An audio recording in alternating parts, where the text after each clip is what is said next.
할렐루야, 할렐루야, 할렐루야.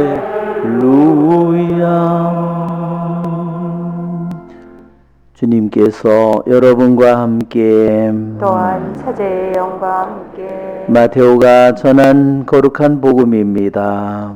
주님 영광 받으소서.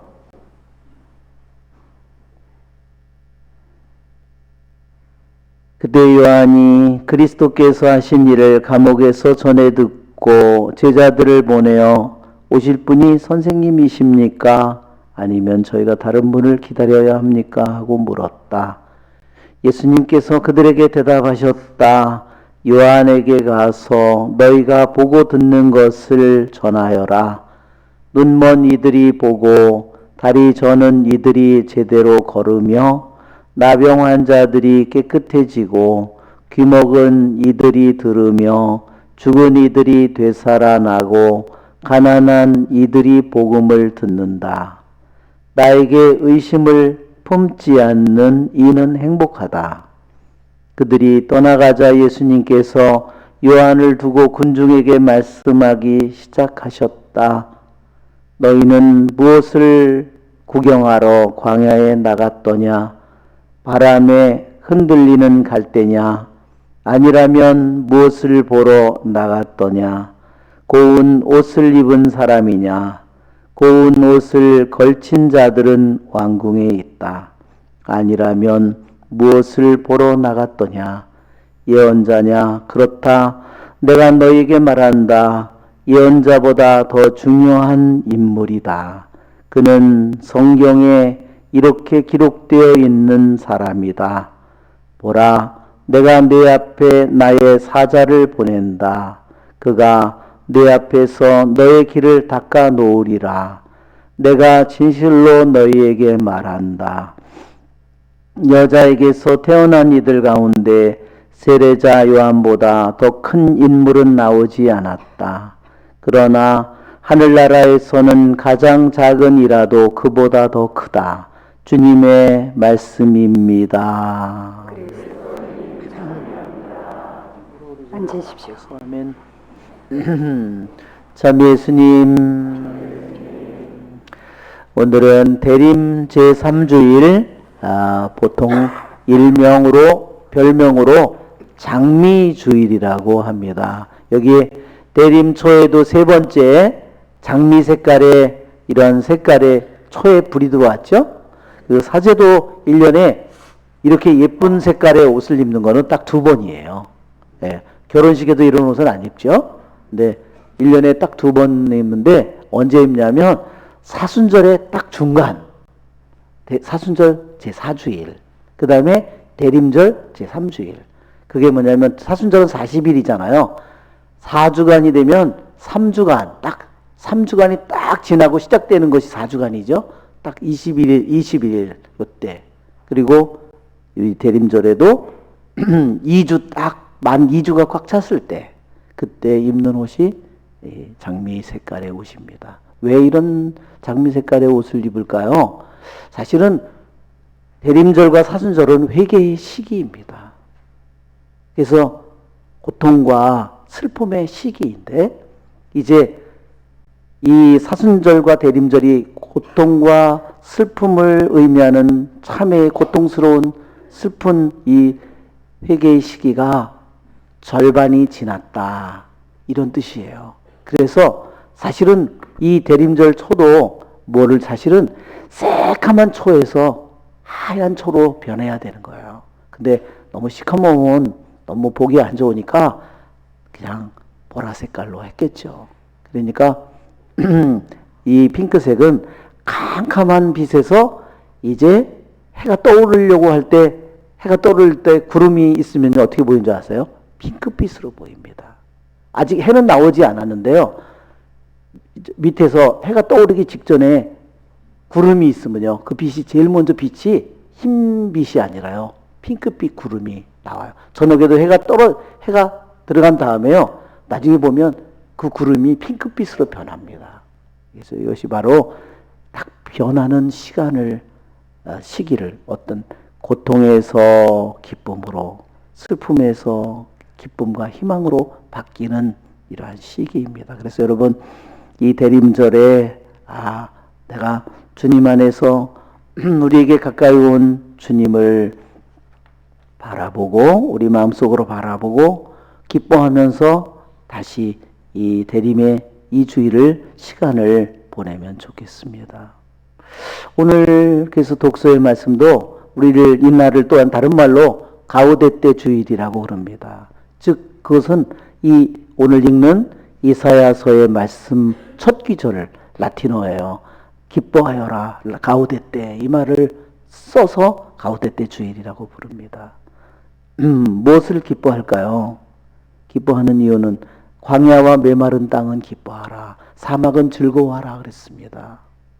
이 진짜 땅 보고 기뻐하라고 한 것은 아니죠, 주님이.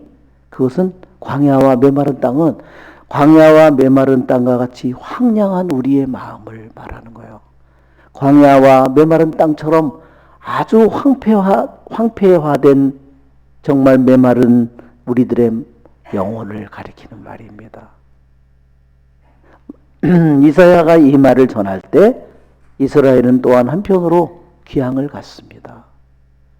자기의 나라도 잃고 성전은 불타버리고 땅도 잃어버리고 재산도 잃어버리고 가족도 잃어버리고 모든 것이 뿌리 뽑혀서 여러분 우리들이 여기에 살다가 지금 내가 만주로 나라도 다 잃고 다 모든 것 재산도 잃고 가족은 다 수도 없이 죽고 내가 만주로 끌려가 있다고 한번 생각해 보십시오. 이사야 예언자는 거기서 말을 전합니다. 그때 마음은 어떨까요? 정말로 광야와 메마른 땅과 같겠죠? 사막과 같겠죠? 그런데 왜 기뻐하라고 했는가? 주님께서 너희를 찾아오신다. 그래서 기뻐하라고 하는 겁니다.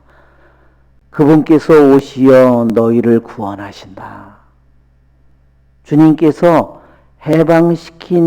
시키신 이들만 그리로 돌아오리라. 여러분, 이스라엘 백성이 에집트에 가서 노예살이를 할 때 자기 힘으로 약속의 땅을 갈 수 있는 길이 있나요? 아무것도 없습니다. 인간적으로 세상적으로 아무것도 없어요. 이스라엘 백성이 말하자면 바빌론으로 니네베로 끌려갔는데 그 나라에서 자기가 다시 돌아갈 가능성이 있나요? 인간적으로 세상적으로 아무 가능성이 없습니다. 그런데 이사야 예언자를 통해서 주님께서 바빌론으로 끌려간 이스라엘 백성에게 자기네 땅은 이미 다른 사람들이 다 차지했죠. 그런데 이방인들이 다 차지했죠. 그런데 기뻐하라고 말합니다. 주님께서 오시어 너희를 구원하시고 너를 해방시키러 그분이 오신다. 여러분 어떤 면에서 우리의 마음은 광야와 메마른 땅일까요? 어떤 면에서 내 마음은 사막일까요? 내 자신이 육신의 영이 사로잡혀 있는 사람은 광야와 메마른 땅, 사막과 같은 것입니다. 나에게 무슨 열매가 맺어질까요? 내가 세상의 영에 사로잡혀 있다면, 여러분 내가 세상의 영에 사로잡혀 있다면 내가 하는 생각도, 내가 하는 결정도, 내가 하는 좋아하는 것도, 내 눈이 바라보는 것도, 내가 걸어가는 길도, 길도, 방향도, 목적지도 다 세상 어두운 것들이죠. 그것은 바로 바빌론의 에집트에 가서 귀양살이를 하는 그 영혼의 모습과 하나도 다를 바가 없어요. 왜? 그것은 나의 밖에 있는 것이 아니라 육의 영과 세상의 영과 사탄의 영에 묶여 있는 자들은 나의 밖에가 아니라 내 생각이 그런 거고 내 뜻이 그런 거고 내 마음이 그런 거잖아요. 내 육신의 오간의 사용이 그런 거잖아요. 나는 속속들이 묶여 있는 거예요. 거기서 어떤 열매가 나올지 한번 보세요. 아무리 좋은 것이 들어오더라도, 좋은 하느님의 말씀이 들어오더라도 광야와 메마른 땅처럼 모두 말라 죽었겠죠. 사막처럼 모든 것이 다 말라 비틀어서 죽어버리겠죠. 그것이 우리들의 이 세상의 영과 육신의 영과 사탄의 영에 묶여있는 영혼은 그 외에 다른 열매를 맺을 수 없습니다. 그래서 이사야 예언자를 통해서 우리에게 전해진 기쁜 소식은 뭐냐면, 내 자신이 비록 이방인의 나라에 끌려가 있는 노예가 되어 있다 하더라도 내 자신이 광야와 메마른 땅과 같이 내 마음이 황폐하고 갈라지고 내 영혼에 아무런 생명이 없고 그렇다, 사막과 같다 하더라도 기뻐하라. 왜? 그분이 오시면 너를 해방시키실 것이다. 그분이 오시면 너희는 생명이 넘치고 너희에게는 힘이 넘치고 너희는 기쁨이 넘치고 주님께서 해방시킨 이들만 그리로 돌아오리라. 그들은 환호하며 시온에 들어서리니 끝없는 즐거움이 그들 위에 머리 위에 넘치고 기쁨과 즐거움이 그들과 함께하여 슬픔과 탄식이 사라지리라. 그래요. 그런 주님께서 찾아오시고 우리를 해방시킬 때, 우리를 구원하실 때 우리들은 끝없는 기쁨과 즐거움을 느낄 것이고 우리의 혀는 끊임없이 그분을 영원히 찬미하게 될 것입니다. 그것이 바로 이 대림절에 주님께서 우리를 찾아오셔서 메마른 땅과 같고 광야와 같고 사막과 같은 우리들의 영혼을 아무런 열매를 맺을 수 없는 우리들의 영혼을 주님의 말씀을 제대로 살아갈 수 없는 다리 저는 영혼과 같은 우리들의 영혼을 그분께서 구원하시기 위해서 오고 계십니다. 오늘 복음의 말씀에 세례자 요한은 감옥에 갇혀 있습니다. 죽음을 앞두고 있습니다. 그 당시에 세례자 요한은요, 많은 제자를 가지고 있었습니다. 그런데 제자들을 보내서 오실 분이 선생님입니까? 이렇게 물었습니다. 즉, 오시기로 되어 있는 구세주께서 당신이십니까? 아니면 우리가 다른 구세주를 기다려야 됩니까? 이런 질문을 예수님에게 했어요. 여러분, 세례자 요한이 믿음이 없어서 그랬을까요? 세례자 요한과 예수님은 탄생이 6개월 차이예요. 그렇죠? 그리고 예수님과 세례자 요한은 친척이에요. 그렇죠? 또 성령을 받은 엘리사벳이 성모님에 대해서 증언했어요. 그렇죠? 은총이 가득하시니요, 주님께서 너와 함께 계신다. 세례자 요한은 같이 자랐겠죠? 그리고 어땠어요? 세례를 받을 때 오히려 제가 받아야 될 텐데 어떻게 당신께서 저에게 오십니까? 지금은 내가 하자는 대로 하여라. 그랬죠? 그리고 세례를 줄 때 어땠어요? 하늘이 열리고 비둘기 모양으로 성령이 내려오는 걸 보았고, 또한 이는 내 사랑하는 아들이다, 내 마음에 드는 아들이다, 이 말씀을 세례자 요한은 들었어요. 그런데 어떻게 주님을 의심할까요? 그분은 점점 커지셔야 되고 나는 점점 작아져야 된다. 그분은 하느님의 어린 양이시다. 자기의 제자들 보고 얘기함으로써 자신의 제자들이 예수님의 제자가 되게 하는 겁니다. 그런 세례자 요한이 당신이 구세주냐 아니면 다른 구세주를 우리가 기다려야 되냐, 예수님에 대해서 의심을 해서 그랬을까요? 아닙니다. 세례자 요한은 제자들을 위해서 한 것입니다. 왜? 이제 자기는 죽음을 앞두고 있습니다. 자기가 죽게 되면 자신의 모든 제자들은 너무나 방황할 겁니다. 그래서 이제 제자들이 주님에게로 가야 되는데 자기 곁을 떠나지 않고 있는 겁니다. 그래서 이제 내 말을 듣고 너희가 예수님을 믿는 것이 아니라 너희가 직접 가서 내가 직접 내 눈으로 보고 내 귀로 듣고 그분이 하시는 모든 일들을 보고 그분이 일으키는 기적과 그분의 말씀을 듣고 내가 직접 그분을 내 마음속으로 너의 스승으로, 이제 너의 영원한 주님으로, 영원한 하느님으로 그분을 맞아들이도록 하기 위해서입니다. 주님께서는 그 제자들에게 이렇게 말합니다. 요한에게 가서 너희가 보고 듣는 것을 전하라. 그러면서 나에게 의심을 품지 않는 이는 행복하다. 세례자 요한이 의심을 품었다는 이야기가 아니라고 했어요. 교부들은. 이 말은 무슨 뜻이냐? 나에게 의심을 품지 않는 이는 행복하다.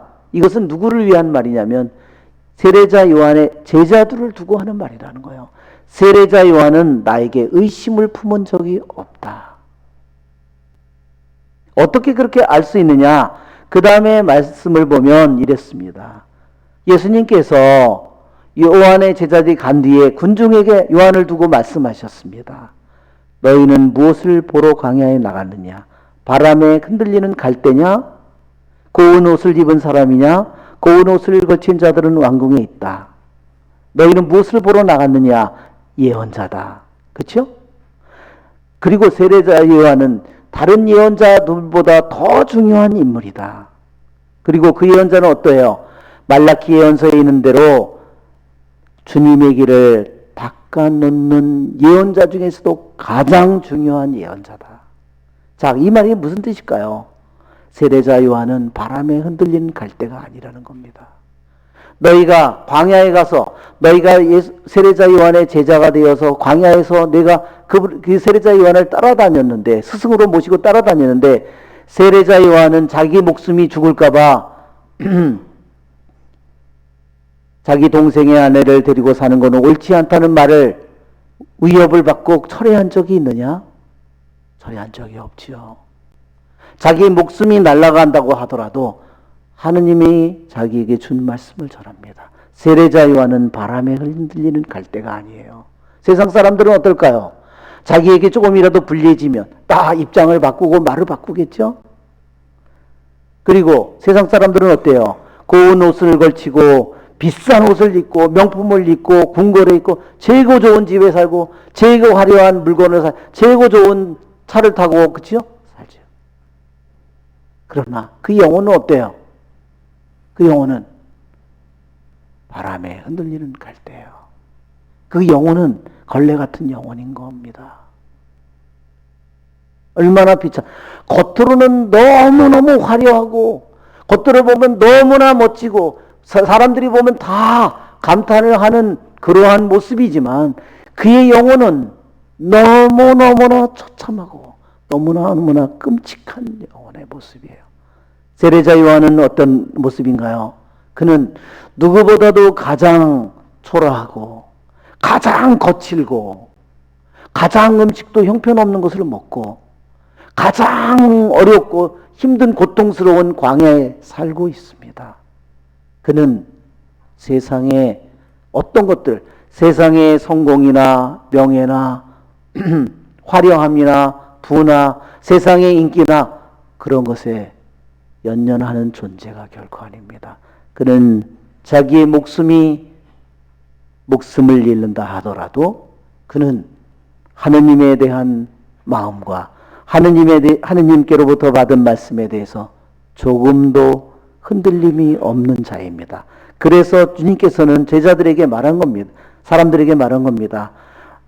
세례자 요한은 나에게 의심을 품지 않는 세례자 요한은 행복하다. 여기에 의심을 품는 자는 바로 예수님의 제자들이고, 아니 세례자 요한의 제자들이고 세상 사람들이에요. 여러분, 우리들의 마음을 내 자신을 붙들고 있는 것이 뭘까요? 내 자신의 마음을 붙들고 나를 뒤어 흔들고 내 마음을 다스리는 게 뭘까요? 그것이 육신의 영이라면 우리는 그것으로부터 벗어나야 됩니다. 주님께서 우리를 그것으로부터 해방시킬 겁니다. 내 마음을 움직이고 내 마음을 다스리고 내 마음을 짓밟는 것이 세상의 영이라면, 그러면 나는 주님께 간청해야 됩니다. 오늘 주님께서 말씀하시기를 이렇게 했어요. 죽은 이들이 되살아나고 가난한 이들이 복음을 듣는다. 여러분, 내 영혼이 얼마나 이 육신의 영과 세상의 영과 사탄의 영의 노예가 되어 있는지, 내가 얼마나 비참한 영혼인지를 내가 깨달은 것이 바로 나의 가난한 이들이, 내 자신이 가난한 이들임을 깨닫는 겁니다. 내 자신이 얼마나 황폐한 광야인지, 내 자신이 얼마나 황량한 사막인지를 내가 깨달을 때, 그때 우리는 주님을 그리워하게 될 것이고 주님을 갈망하게 될 것이고, 그분께서 나에게 오시기를 갈망할 것이고, 그분께서 나에게 오셔서 나를 해방시킬 유일한 분임을 내가 알게 될 것입니다. 그럴 때 우리는 그분의 기쁜 소식을 듣게 될 것입니다. 내가 너를 구원하기 위하여 왔다. 내가 너를 해방시키기 위하여 왔다. 우리를 이 육신의 영과 세상의 영과 사탄의 영의 지배를 받는 우리를 해방시키실 유일한 분은 오직 우리의 주님뿐이십니다. 우리의 좋으신 주님을 찬미합시다. 일어서십시오. 전능하신 전주